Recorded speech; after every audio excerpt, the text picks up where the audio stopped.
में दादी नानी की कहानियों में ये कहानी है कि नहीं? पति अनसुईया ने स्वर्ग की नदी मंदाकिनी को अपने पति के आश्रम के बगल से इसी चित्रकूट में बहने के लिए बाध्य कर दिया, क्योंकि उनके पति सीता जी के लिए एक वस्त्र बना रहे थे। ये पंडित जी कथा नहीं कहते, मानस में लिखा, चौपाई लिखी है, नदी पुनीत पुराण बखानी, नदी पुनीत पुराण बखानी, अत्रि प्रिया निज तप बल आनी, अत्रि प्रिया निज तप बल आनी। तो सीता जी के लिए जो वस्त्र बनाया जा रहा था, वो वस्त्र सीता जी केवल एक ही साड़ी पहन के रही थी और वायु देवता के स्पर्श से वो साड़ी शुद्ध हो जाती थी। 16 महीने लगभग सीता जी रही लंका में एक ही साड़ी पहन करके। और साड़ी की विशेषता क्या थी कि न गंदा होगा और न उस जब साड़ी को सीता जी की बिना आज्ञा से सीता जी को कोई छू नहीं सकता था। इतना दिव्य वसन भूषण पहिराए, देखिएगा निज कर भूषण अत्रि बनाए, अपने हाथों से उन्होंने बनाया। तो मानस में बात लिखी गई है। तो इसको जब वो बना रहे थे तो उनके पास टाइम नहीं था, भगवान राम का वनवास हो गया था। तो वो जो उन्होंने कहा कि नहीं तो वस्त्र बनने में बहुत टाइम लग जाएगा, एक एक धागा को बना रहे हैं, जिसकी अपनी तपस्या लगा रहे हैं कि सीता जी का वस्त्र पवित्र होना चाहिए, रावण उसको छू न दे। संसार का सबसे शक्तिशाली तांत्रिक और मांत्रिक आदमी। तो क्या हुआ, कहानी आगे का आपको पता है। नारद देवता बताए, नारद मुनि कि मालूम तो पड़े कि सरस्वती जी, लक्ष्मी जी और दुर्गा जी की ताकत जब गलत कार्यों में, इतनी बड़ी ताकत गलत कार्यों में लग जाएगी तो वो भी छोटी और ओछी हो जाएगी। हमारे ऋषि हर बात को रूपक के माध्यम से, कहानी के माध्यम से कहते हैं। बस दुर्गा से ज्यादा शक्तिशाली कोई नहीं है ना। तो माता दुर्गा से ताकत किस देवता के पास है बताइए? शंकर जी को चरणों में सबको काटे जा रही थी, तो शंकर जी चरणों में, अरे माँ सबको काट डालोगी तो बचेगा कौन? अब तो रोको काली माँ। तो उनकी जीभ निकल गई, तब उन्होंने सृष्टि को काटने से रोका। सारे देवताओं की ताकत थी। क्या सबसे पढ़ी लिखी माता जी कौन सी है? सबसे पढ़ी लिखी देवी देवता कौन है बताइए? उससे ज्यादा पढ़ा लिखा कोई है? ये सब भगवान की सिद्धियां हैं। शंकर जी की ताकत कौन है? दुर्गा जी। ब्रह्मा जी की ताकत, उनको सृष्टि निर्माण करना है। तो उनको कम पढ़ा लिखा आदमी चाहिए, जीवन साथी चाहिए या मूर्ख आदमी चाहिए? उससे पढ़ा लिखा आदमी चाहिए। विष्णु जी प्रजा पालक है, तो उनको सबका पेट भरना है, तो उनको लक्ष्मी चाहिए कि उनकी सिद्धियां उनको इन लोगों ने सिद्ध किया है। इसको गहराई से आप पढ़ेंगे तब इनके रस को समझेंगे। मैं इशारा कर दे रहा हूँ, आप लोग विद्वान आदमी है, गुरुदेव बोध करा देंगे, क्योंकि कहानियां लंबी हो जाती है। एक एक बात को पकड़ के अगर आप उदाहरण देंगे तो लंबी बात हो जाएगी। तो तीनों एक साथ पहुंची, अपने पतियों को पहचान लिया।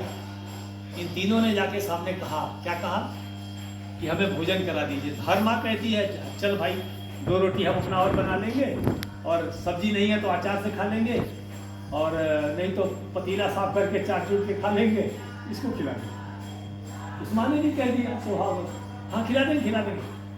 तब इन्होंने कहा कि नहीं ये जल लीजिए, हाथ में संकल्प दीजिए कि हम जैसे कहेंगे वैसे खिला दोगे। तो माँ किसी काम में व्यस्त थी, आश्रम की इतना बड़ा आश्रम का व्यवस्था देखना था। उसने कहा हाँ बेटा खिला देंगे। उन्होंने कहा नहीं आप नंगे हो जाओ, खिला दो। तो वो कहती है अच्छा हम समझ गए तुम लोग कौन हो। देखा तो ब्रह्मा विष्णु महेश। उन्होंने कहा अगर हमने एक निष्ठ भाव से अपने पति की सेवा की हो तो गायत्री मंत्र की सिद्धि की आज मुझे जरूरत है, कौन देवता रोक लेगा? और उन्हीं ब्रह्मा विष्णु महेश पर डाल दिया। क्या हुआ जरा बताना। ये हमारी किताब है, पंडित जी किताब में लिखा है। माँ ने किया कि नहीं? तो आपको अधिकार है कि नहीं?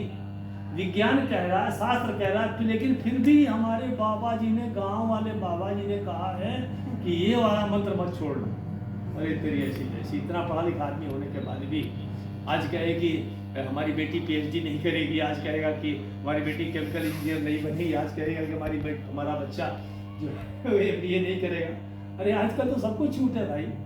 और नहीं तो YouTube पर डाल दीजिएगा। जब भारत गुलाम था तो मालवीय जी ने जो ज्यादा कहे ना, इन लोगों ने किताबें पढ़ी नहीं है। गायत्री परिवार तो चैलेंज करता है, तुमको जरूरत हो आज जमाना तो डिस्कस करो। एक किसी बाबा के पास है हिम्मत कि 3400 किताबें लिख के बाजार में डाल दिया है, गलती निकाल दो। विश्व के सारे चैलेंजेज हैं, कौन पंडित श्री राम शर्माचार्य जी को छोटा कह सकता है? लेकिन बस मुंह बजाने के लिए है, कहानी में लोगों को अंधा घुमाने के लिए है, क्योंकि उनकी दुकान खत्म हो जाएगी। कुमार विश्वास बड़े मजाक में शब्द कहता है, बड़े हंसी के शब्दों में, कि योग गुरु रामदेव जी जब निकले तो उन्होंने कहा सब काम छोड़ो योग करो, सब काम धंधा छोड़ो योग करो, सब काम धंधा छोड़ो योग करो। सब लोगों ने योग करना शुरू कर दिया, बाबा ने काम धंधा शुरू कर दिया। हंसने के लिए कहा जा रहा है, यानी ये कहते हैं कि तुम कुछ मत करो, हमको रुपया दे दो, हम तुम्हारे लिए मंत्र जप देंगे। तो ये बाबा कोई कुंडली लिख देगा, बाबा से कहो कि बाबा तुम अपने बेटे की कुंडली ठीक करो, अपनी बेटी की कुंडली ठीक कर दो। अरे सुंदर पिचाई रोज 2.5-3 करोड़ रुपए कमाता है, तो बाबा जी उसकी गद्दी पे जाके तुम बैठ जाओ ना। भारत सरकार नौकरी तुमको नहीं दे रही है, तो तुमको दरवाजे भिक्षा क्यों मांगना पड़ रहा है? तुम तो बहुत बड़े तांत्रिक हो, अरे मेरा नाम देखो, ये देखो, हमारे पास इतनी डिग्री है।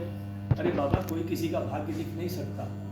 कबीरदास जी ने बहुत तेज चाटा लगाया इसके बारे में। मुनि वशिष्ठ सो पंडित ज्ञानी, शोध के लगन धरी, सीता हरण मरण दशरथ के वन में विपत पड़ी, करम गति तारे।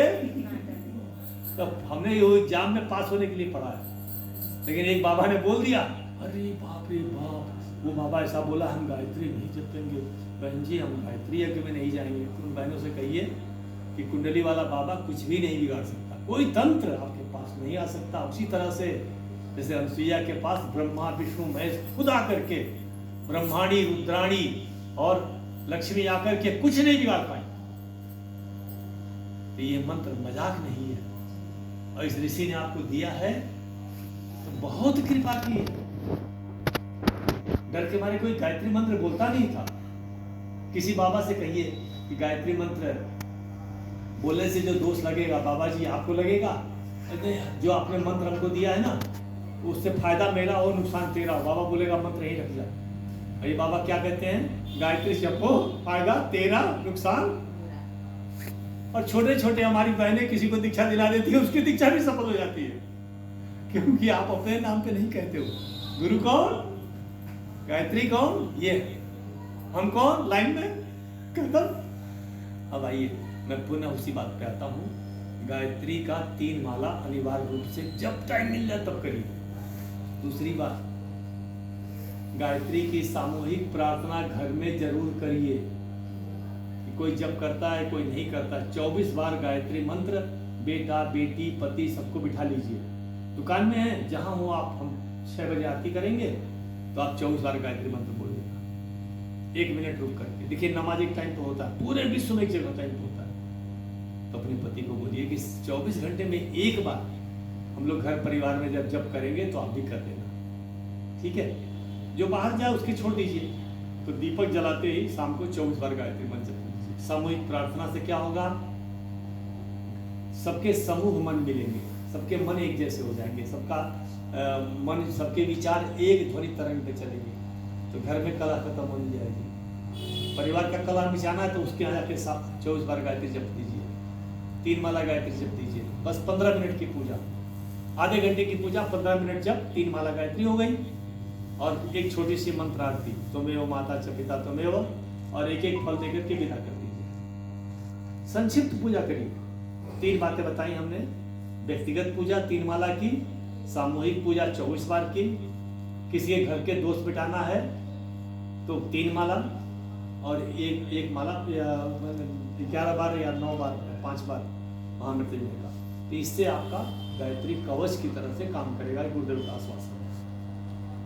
अब हम गायत्री तपोभूमि के बारे में आपको कुछ बताना चाहते हैं। गुरुदेव की जब शरीर था तो उन्होंने बहुत सारे चमत्कारों को अपने जीवन में रोक दिया था, कोई जानने न पाए। गुरुदेव छोटे मोटे ऋषि नहीं है, इतनी किताबें लिखने वाला दुनिया में कोई एक व्यक्ति आज तक हुआ ही नहीं है।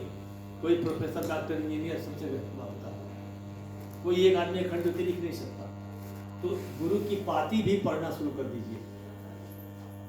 चलिए मैं बात बताना चाहता हूँ। तो गुरुदेव जो है इतनी कठोर तपस्या तपोभूमि में किए, और उसके बाद 6 घंटा पूजा करने के बाद जो गायत्री माता से, देवी देवताओं से, विश्व की सारी शक्तियों से जो बातें होती थी, वो तुरंत कॉपी और पेन लेके लिखने बैठ जाते थे। तुरंत लिखते थे और 2-3 घंटे में पूरी बातें जब लिख लेते थे तभी सुबह भोजन तो करते नहीं थे तो तभी पानी का गिलास पीते थे। रात को 12 बजे से लेकर सुबह 5 बजे तक उनका जब चलता था, 6 बजे तक, और उसके बाद उनका लेखन चलता था। जो सूक्ष्म शरीर में देखे होंगे तो वो लोग भी देखे होंगे। उसके बाद ही 8-9 बजे के बाद वो किसी दिनचर्या से बाहर निकलते थे या प्रेस में काम जाए या कहीं जाए। तो बड़ा कठिन जीवन था उनका।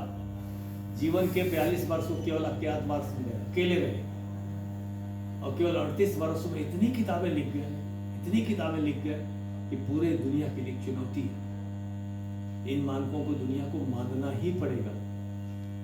और आज भी पाश्चात्य यूरोप के देशों में जो संस्कृत से एमए हो और संस्कृत से एमए होने के बाद उस बात को दूसरी भाषा में, विदेशी भाषा में लिख सकता है, पढ़ सकता है, तो हजारों रुपए नहीं लाखों रुपया प्रतिमाह देने को तैयार है। यूरोपियन, आप लोग देखिएगा, यूरोपियन लाखों रुपए देने को तैयार है कि संस्कृत पर रिसर्च करके किसी एक विदेशी भाषा में आप लिख दीजिए, क्योंकि संस्कृत तो समझ नहीं पाते।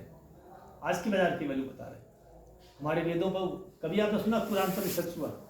कभी आपने सोचा कि बाइबल पर रिसर्च हुआ? उनके रिसर्च लायक कुछ है ही नहीं।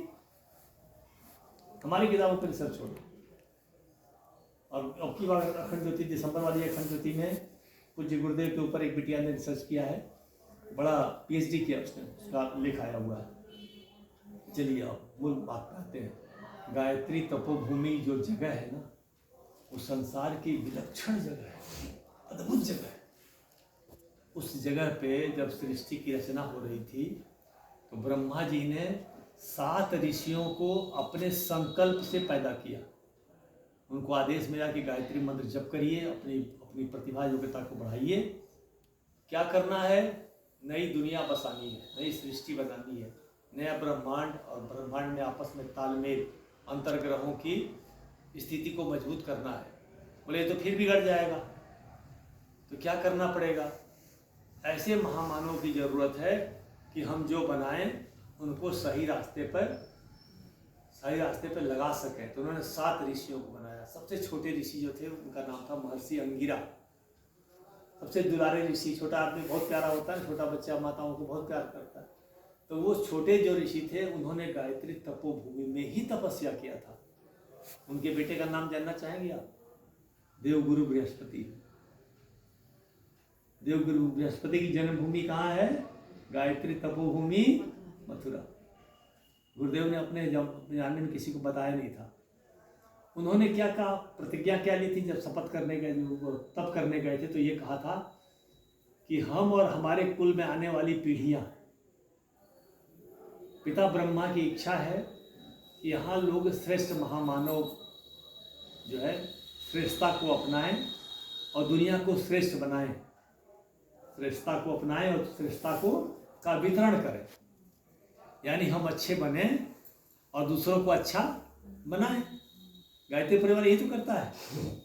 हम सुधरेंगे, युग सुधरेगा, हम बदलेंगे, युग बदलेगा। हम ही तो बिगड़े हुए हैं, तो पहले हम अच्छे बन जाएंगे तो युग भी अच्छा बन जाएगा। तो उनके बेटे का नाम था, उनका बेटा इतना तेजस्वी निकला कि देवताओं ने अपने लिए चुन लिया, हमारे गुरु बन जा।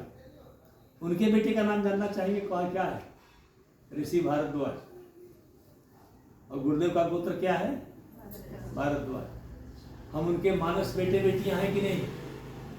और भगवान राम को आप पढ़िएगा, बड़े गजब की बात। भगवान राम पूछते हैं मुझे कहाँ निवास करना चाहिए, तो उसमें 16 जगह बताते हैं कि कहाँ कहाँ परमात्मा आपको निवास करना चाहिए। जैसे गीता का सारांश है ना, विभूति योग में भगवान बताते हैं कि मैं इस जगह हूँ, इस जगह उस जगह। वहाँ ऋषि बताते हैं कि भगवान आपको कहाँ रहना चाहिए। ऋषि भारद्वाज जो भगवान का मार्गदर्शन कर रहे हैं कि आपको इस संसार से असुरता को मिटाना है तो ऐसे ऐसे ऐसे काम करिए, यहाँ जाइए, यहाँ जाइए, यहाँ जाइए। आपको, क्योंकि वो कहानी लौकिक कहानी में कहना नहीं चाहता, संक्षेप में बता दे रहा हूँ।